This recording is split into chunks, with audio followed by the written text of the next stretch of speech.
Hello friends, lab life में आपका स्वागत है, जहां मैं आप जैसे डीएमएलटी और बीएमएलटी स्टूडेंट्स के लिए लैब साइंस की सभी बातें आसान भाषा में बताता हूं। आज मैं एक बहुत ही इंपॉर्टेंट टॉपिक पर बात करूंगा। RBC morphology, red blood cells के अलग अलग शेप्स, साइजेस और स्ट्रक्चर्स। चलिए शुरू करते हैं।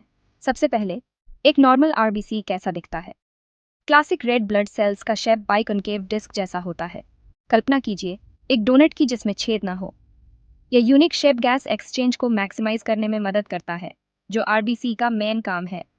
वे डायमीटर में लगभग 7.2 से 7.4 माइक्रोमीटर होते हैं, किनारे पर 2.2 माइक्रोमीटर की थिकनेस के साथ, और सेंटर में सिर्फ 1 माइक्रोमीटर।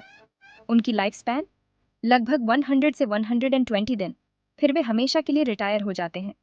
अब साइज वेरिएशंस की बात करते हैं। कभी कभी आरबीसीज रूल्स फॉलो नहीं करते। अगर वे नॉर्मल से छोटे होते हैं तो उन्हें माइक्रोसाइट्स कहते हैं। खास तौर पर आयरन डेफिशिएंसी एनीमिया में देखे जाते हैं। अगर वे बड़े होते हैं तो हम उन्हें मैक्रोसाइट्स कहते हैं, जो अक्सर मेगालोब्लास्टिक एनीमिया में दिखते हैं। अगर आपको एक ब्लड स्मीयर में साइजेस का मिक्स दिखे तो क्या होगा? उसे एनेजोसाइटोसिस कहते हैं। अगर शेप्स अजीब और अलग अलग दिखें तो आप पॉइकिलोसाइटोसिस देख रहे हैं। और अगर साइज और शेप दोनों एक ही समय पर अबनॉर्मल हों तो उसे एनेजोपॉइकिलोसाइटोसिस कहते हैं। अनयूजुअल शेप्स की बात करें तो चलिए पॉइकिलोसाइट्स के टाइप्स में चलते हैं। ये अजीब शेप वाले आरबीसीज हैं जो आपको अलग अलग तरह के एनीमिया की ओर इशारा कर सकते हैं। सबसे पहले स्फीरोसाइट्स, ये गोल होते हैं और इनमें कम सरफेस एरिया होता है। आप इन्हें hereditary spherocytosis, autoimmune haemolytic anaemia और कुछ लिवर डिजीजेज में देखेंगे।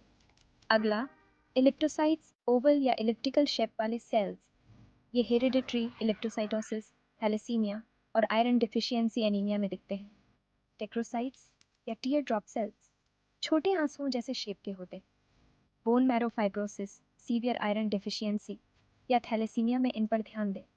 शिस्टोसाइट्स आरबीसीज के फ्रैगमेंट्स होते हैं, जो जैक्ड और शार्प एज्ड होते हैं। ये डीआईसी या हेमोलाइटिक एनीमिया जैसी कंडीशंस के लिए एक रेड फ्लैग है।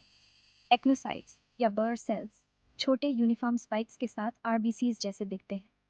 आप इन्हें अक्सर रीनल फेलियर या मालन्यूट्रिशन में देखते हैं। टारगेट सेल्स, जिन्हें कॉडोसाइट्स भी कहते हैं, सेंटर में बुलसाई अपीयरेंस वाले होते हैं। ये थैलेसीमिया, आयरन डेफिशिएंसी एनीमिया और लिवर डिजीज में दिखते हैं। आखिरी लेकिन कम नहीं, सिकल सेल्स, ये क्रीसेंट या सिकल शेप्ड होते हैं, जो सिकल सेल एनीमिया का एक क्लासिक साइन है। अब आरबीसी के अंदर इंक्लूजन बॉडीज को देखते हैं। सेल के अंदर छोटी छोटी चीज़ें जो आपको बहुत कुछ बता सकती हैं। हाउल जॉली बॉडीज डीएनए रेमिनेंट्स होते हैं। आप इन्हें स्प्लीन रिमूवल के बाद या मेगालोब्लास्टिक एनीमिया में पाएंगे। Cabot rings figure of eight या रिंग शेप जैसे दिखते हैं, जो ज़्यादातर मेगालोब्लास्टिक एनीमिया में देखे जाते हैं। बेसोफिलिक स्टिपलिंग तब होता है जब आपको आरबीसी पर नीले ग्रेन्यूल्स बिखरे हुए दिखते हैं। अक्सर लेड पॉइजनिंग या थैलेसीमिया में देखे जाते हैं।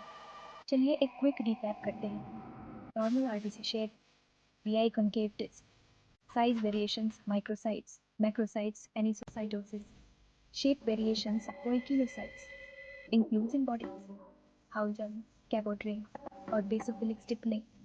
याद रखें, आरबीसी मॉर्फोलॉजी कई तरह के एनीमिया को डायग्नोज करने के लिए बहुत इंपॉर्टेंट है। अगर आपको ये वीडियो हेल्पफुल लगा तो कृपया लाइक, शेयर और नीचे कमेंट करें, और लैब लाइफ को सब्सक्राइब करना न भूलें, जहां मैं आपके लिए हर लैब टॉपिक को आसान बनाता हूँ। अगले वीडियो में मिलते हैं, तब तक हैप्पी स्टडीइंग।